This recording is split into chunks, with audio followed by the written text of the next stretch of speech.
maison. Vous avez des histoires comme ça. Sachez remettre la gloire à Dieu. Amen. Amen. Il y a un homme de Dieu, Ézéchias. Il est sur cette ligne de gens que Dieu a placé pour participer à la venue de Jésus. La Bible dit ceci. Il a réhabilité le temple de Dieu. Il a réparé les portes du temple. Voilà les choses que Dieu aime. Et la Bible dit ceci. Il agissait dans tout son cœur. Il faisait ce qui était bien. Il faisait ce qui était juste. Il faisait ce qui était droit. Amen. Et Dieu l'avait élevé au-dessus de toutes les nations. Amen. Amen. Il faisait ce qui était bien, ce qui était juste et ce qui était vrai. Bien-aimé dans le Seigneur, vous devez vous regarder. Quand vous faites des choses, est-ce que c'est bien? Est-ce que c'est vrai? Est-ce que c'est juste? Amen. Pour savoir vous ranger dans les choses que Dieu aime. Et Dieu va vous élever. Vous n'avez pas besoin de vous élever vous-même.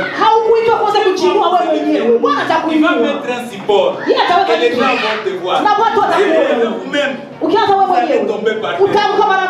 Beaucoup plus bas. Amen. Une femme m'avait appelé un jour. Il m'a dit Théo, je suis en difficulté. J'ai pris une dette, mais je n'ai pas dit à mon mari. Il n'y a que toi. Je te fais confiance. En tout cas, aide-moi. Payer cette dette. Et puis moi, je vais te rembourser petit à petit. Amen. Amen. Si j'avais donné l'argent à cette femme-là, est-ce que j'aurais fait ce qui était bien? Amen. Amen. J'aurais fait ce qui était bien? Non. Amen. J'aurais fait ce qui était vrai? Amen. Ah, j'aurais fait ce qui était juste? Amen, amen, amen. Pour dire ceci, bien aimé dans le Seigneur, je lui ai dit ceci. Je ne peux pas. Son mari, c'était un grand ami à moi. Et elle était aussi amie à ma famille. J'ai dit, je ne peux pas. Parce que ce n'est ni bien, ce n'est ni vrai, ce n'est ni juste. Je ne peux pas faire ça. Mon conseil est pour toi. Va parler à ton mari. Je t'ai offensé. Je t'ai caché. Voilà ce qui m'arrive. Et pardonne-moi. Amen. Tu penses qu'elle m'a haï? Non. Amen. Jusqu'aujourd'hui, ils sont encore dans le mariage. Hein? Il y a des gens qui donnent de mauvais conseils aux autres. On vient te demander conseil. On vient te demander assistance. Tu amènes la personne dans une voie qui empire encore la situation. Que Dieu nous pardonne. Que Dieu nous pardonne. La Bible dit ceci. Le prophète Esaïe était envoyé à Ézéchias pour lui dire ceci. Le Seigneur m'envoie pour te dire, tu es malade et cette maladie va t'emporter. Prépare ta maison. Amen. Amen. Vous connaissez l'histoire.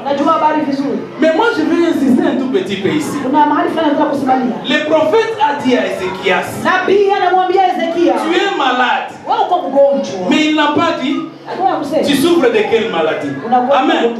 Il n'a pas dit, c'est ta soeur qui t'a ensorcelé. Ou bien la maladie, ça vient de ton voisin. Non, il a dit tu es malade. Un point très. Devant Dieu, il n'y a pas cancer, il n'y a pas sida. Il est capable de tout. Peu importe la maladie que tu as. Amen. Dieu est capable. La Bible dit, il a même ressuscité les morts. Il appelle à l'existence des choses qui n'existent pas, comme si elles existaient. Amen. Amen. Ce n'est pas nécessaire. Personnellement, je vais vous décrire une chose. Des prophéties comme ça ne m'intéressent pas. Pas du tout. Les prophètes viennent. Ils parlent ça à lui. Vous me passez moi. Parce que directement je vais lui dire. C'est pas vrai. Comme Jésus avait dit au Sanhédrin. N'avez-vous jamais lu ceci? Vous venez me dire que je suis malade et que c'est ta petite soeur. Un ami à moi qui Kinshasa, un docteur en médecine, il a perdu sa soeur parce que le prophète est venu. Il lui a dit que cette malaria que ta petite soeur a, c'est une sorcellerie de tes voisins, des membres de ta famille. Et Dieu va te montrer sa guérison. Alors ne lui donne même pas une quinine, ne lui donne même pas une chloroquine. Le docteur a vu sa fille mourir devant ses yeux. Parce que la malaria tue plus que le sida. Amen. Aujourd'hui quand il me parle, il a les yeux et les larmes. C'est la chose qu'il ne va jamais réparer. C'est la chose qu'il ne va jamais oublier. Faites attention avec les prophètes qui vous amènent. Les conflits avec votre voisin. Les conflits avec vos enfants. Votre propre enfant que vous aviez engendré. Demain un prophète vient. La maladie que tu as, c'est les petits enfants ici. Que Dieu nous pardonne. Amen. Regardez la Bible. Marchez selon la Bible. Marchez selon que la Bible nous parle. Les prophéties vont passer. Les langues vont passer. Les guérisons vont passer. Mais cette parole de Dieu ne passera jamais. Elle doit être lumière sur votre sentier. Elle doit vous inspirer, vous accompagner. Amen. Elle doit être pain de vie. Tu dois manger cette parole tous les jours de ta vie. Ézéchiel n'a pas blâmé personne. Il est rentré, il a pleuré à Dieu. Oh Seigneur mon Dieu, souviens de ce que j'ai fait pour toi. Amen. Amen. Et Dieu a entendu. Dieu a changé sa décision. De 15 ans de vie. Amen. Amen. Parce qu'il savait. Vous savez, quand vous avez des nouvelles comme ça, j'étais ici et on avait enseigné. Et j'étais très béni. Quand j'écoute quelque chose, je rapporte aussi. Un prophète de Dieu vous amène un message pour vous prévenir. Il ne vous amène pas un message pour vous créer un travail. Dieu te veut toi. Il a besoin de ton cœur. Il a besoin d'envoyer un prophète pour te prévenir. C'est la voie que tu es en train de prendre. Et pas une bonne voie. Ça n'a rien à faire avec tes voisins. Ça n'a rien à faire avec celui-ci ou celui-là. Dieu t'envoie un messager pour te redresser. Amen. On avait prêché ici. Le prophète vient pour annoncer les grandes choses de Dieu. Dans la ville de Bethléem, un Messiah va être né là-bas. Voilà les prophéties. Les grandes choses. Vous savez, ça a pris combien de temps? 700 ans. Nous allons y arriver. Joseph, les maris les fiancés de Marie. Un homme de bien, la Bible dit. Un homme de bien. Donc quelqu'un qui, vous savez les hommes de bien, ici on les appelle les messieurs yes. Toi tu ne sais jamais dire non. Martin se repose, papa Déo appelle. Je n'ai pas de roi. Est-ce que tu peux venir me prendre et m'amener à un rendez-vous? Martin se réveille. Je vais t'amener. Quelqu'un d'autre, Est-ce que tu ne peux pas appeler un taxi? Est-ce qu'il n'y a pas de bus? Pourquoi moi seulement? Un homme de bien, on l'appelle Monsieur Yes. Il n'est pas Monsieur Yes, c'est un homme de Dieu. C'est quelqu'un qui a compris. Il faut faire du bien. Amen. Joseph était un homme de bien. Et quand il a appris que sa fiancée était enceinte, la Bible dit ceci. Il n'a pas voulu diffamer sa fiancée. Amen. Amen. Retenez ceci. Beaucoup de gens ont le plaisir de diffamer les autres. Ma fiancée, on l'avait trouvé à l'hôtel avec elle. On l'avait trouvé, il était en train de faire ceci. Peut-être ce sont des choses qu'on a racontées comme ça. Parce qu'il y a trop de colporteurs. Il y a trop de mensongers. Et toi, tu prends ta bouche, tu ouvres ta bouche pour diffamer une autre personne. Dieu va t'occuper. Ça, c'est vrai. Et si tu es un homme de bien, quel que soit le mal qu'on t'a fait, tu vas bénir même ceux qui te persécutent. Amen. C'est ce que la Bible nous dit. Bénissez ceux qui vous persécutent. Amen. Amen. Joseph n'a pas voulu faire ça. Vous pouvez imaginer la situation de Joseph. Un décret vient. Un décret politique. Recensement général. Joseph et Marie vivaient à Galilée. Et le recensement vient. Toute la terre, tout le monde doit se rendre dans sa ville natale pour s'enregistrer. Joseph et Marie habitaient Galilée, mais ils étaient originaires de Bethléem. Amen. Donc ils devaient se rendre de Galilée à Bethléem. La Bible dit ceci: s'il faut passer par la Samarie, c'est très court. Mais parce que les Juifs, les Samaritains, les Galiléens ne s'entendaient pas. Les Samaritains, les Judéens ne s'entendaient pas. Il fallait contourner. Alors ça a pris 130 km sur un chameau. Amen. Je peux me mettre à la place de Joseph. Vous amenez une femme enceinte. Est-ce que vous comprenez le comportement d'une femme enceinte?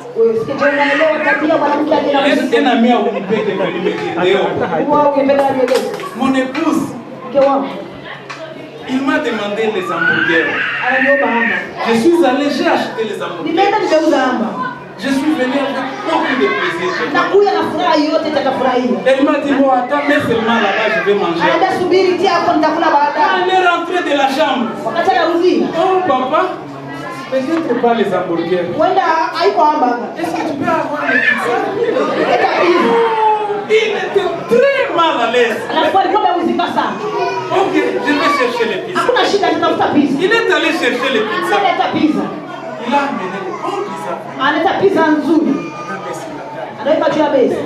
Manger après. Ça, c'est la femme enceinte. Et quand l'homme est rentré, je ne me sens pas. Est-ce que tu peux avoir les perroquets? C'est ça les femmes enceintes. Moi je me mets à la place de Joseph. 130 km avec une femme enceinte. Qui te dit ça maintenant? Change et te dit ça.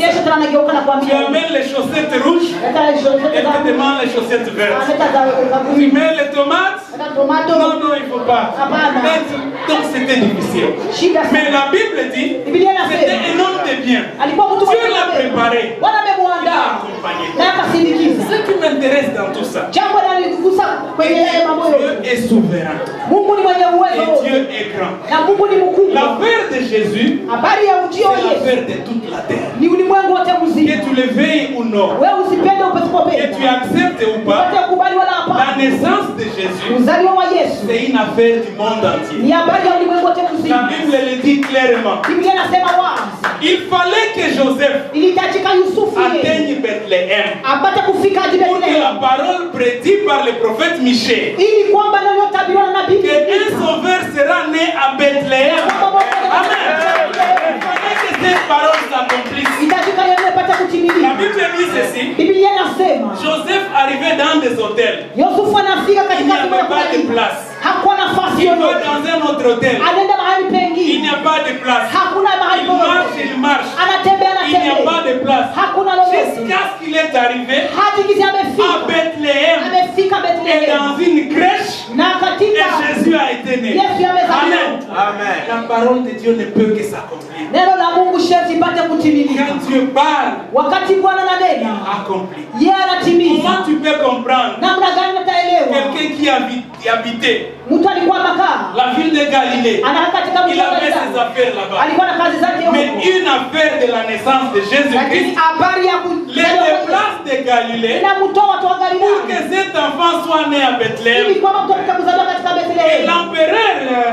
l'empereur qui avait mis cette loi là-bas, Na hiyo kiongozi alikuwa ameweka hiyo sheria. l'empereur César, Ni mfalme il Cesar. visait les taxes.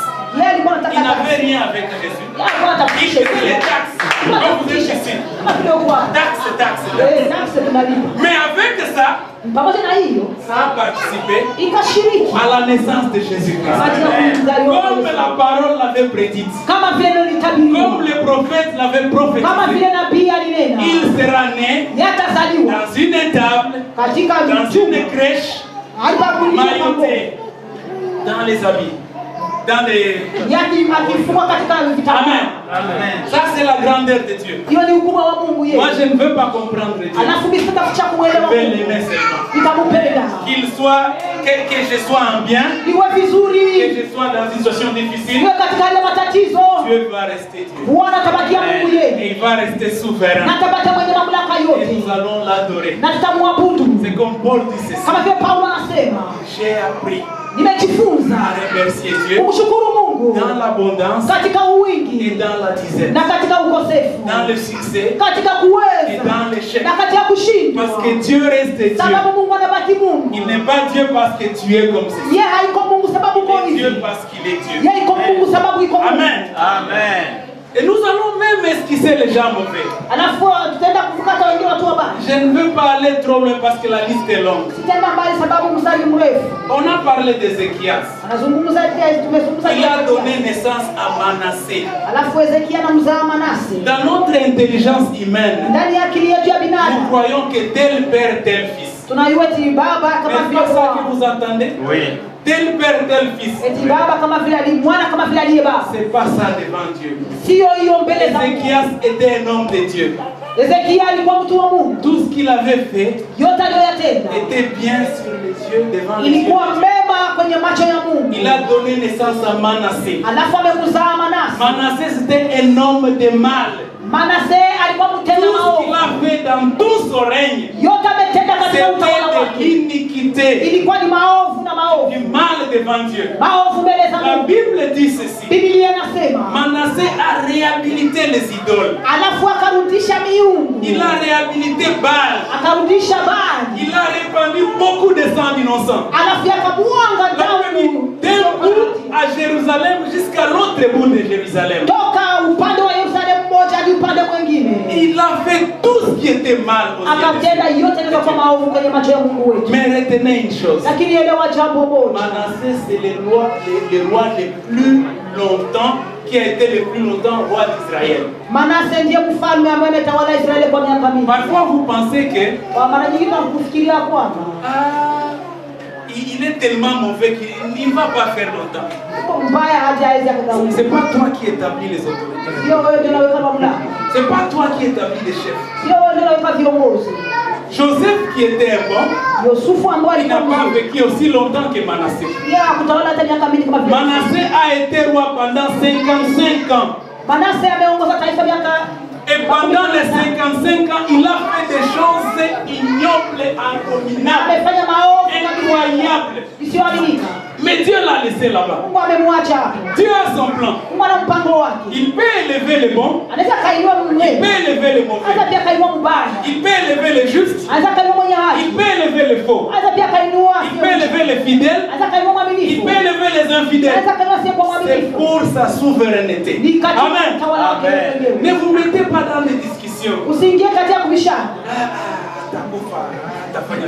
Non, c'est pas toi. C'est une affaire de Dieu. Si quelqu'un est autorisé, Dieu a voulu.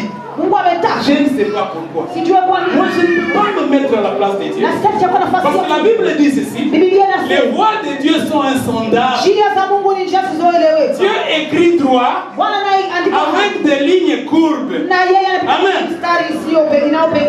Dieu a élevé Manassé malgré sa méchanceté. Amen. Amen. Je vais terminer.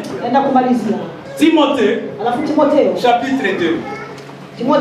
Deuxième Timothée, chapitre 3, verset 1 à 4. Est-ce qu'il y a un bon lecteur? On va terminer.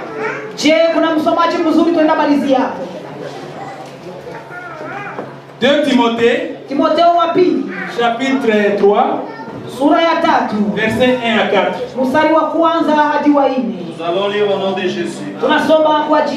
Sache que dans le dernier jour, il y aura des temps difficiles, car les hommes seront égoïstes, amis de l'argent, fanfarons, hautains, blasphémateurs, rebelles à leurs parents, ingrats, irréligieux, insensibles, déloyaux, calomniateurs, intempérants, cruels, ennemis des gens de bien. 4. Traîtres, emportés, enflés d'orgueil, aimant le plaisir plus que Dieu. Amen. Amen. Amen. Dans les derniers jours, ça sera des temps difficiles. Ce sont les derniers jours dont la Bible nous parle. Voilà ce que vous allez voir. Les gens seront des fanfarons. Les gens seront hautains.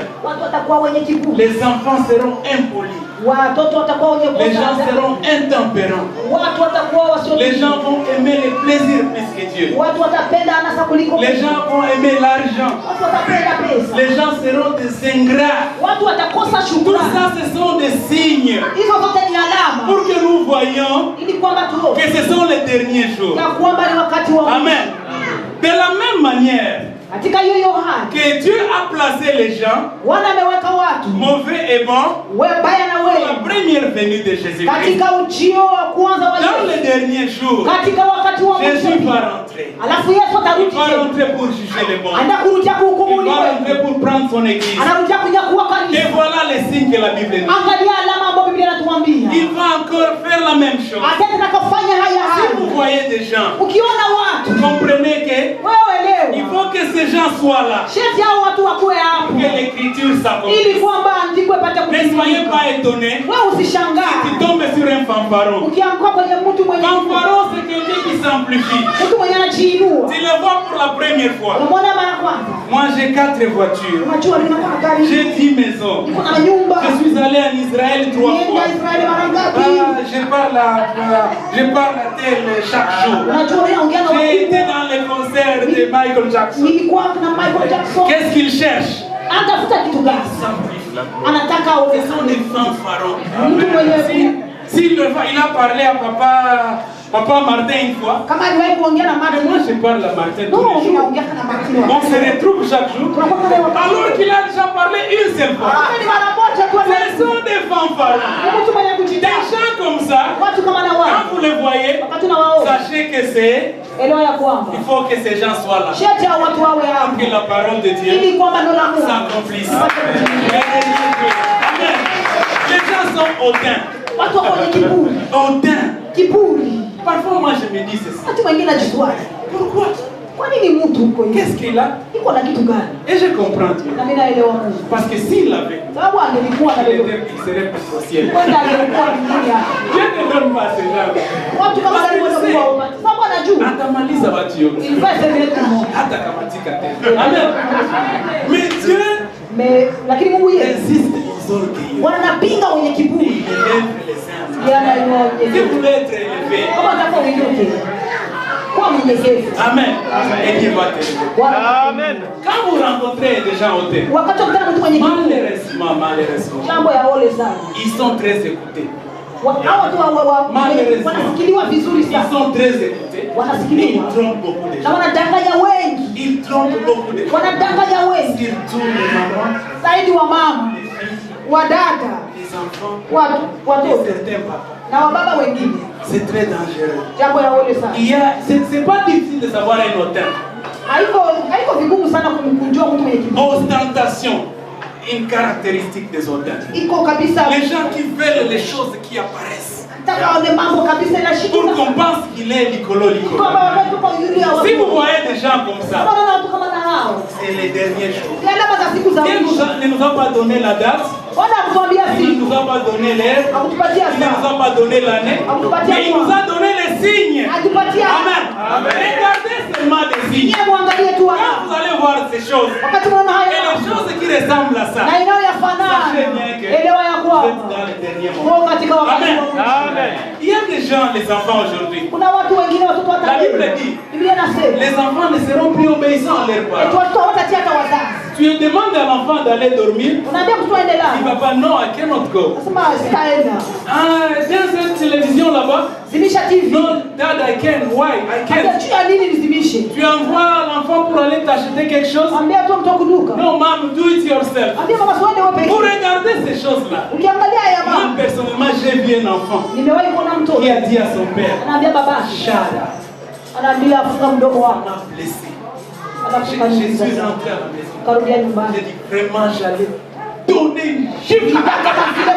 Et cet enfant ne pouvait jamais oublier ça toute sa vie. Parce que la Bible dit qu'il ne faut pas épargner votre enfant. Parce que vous allez les spolier. Amen. Les enfants n'ont plus de respect envers leurs parents. On dit que les gens sont intempérants. Vous savez, l'intempérance aussi. Dans un autre langage, ce sont les gens qui ont des excès. C'est maquiller à l'excès, s'habiller à l'excès, parler à l'excès, manger à l'excès. Parfois quelqu'un s'est maquillé, au lieu d'être joli, c'est comme un démon. Et quand tu vois ça, je ne sais pas comment on appelle ces choses-là, mais il a pris 3 heures, 4 heures en train de mettre. Et quand il sort là-bas, c'est comme un démon.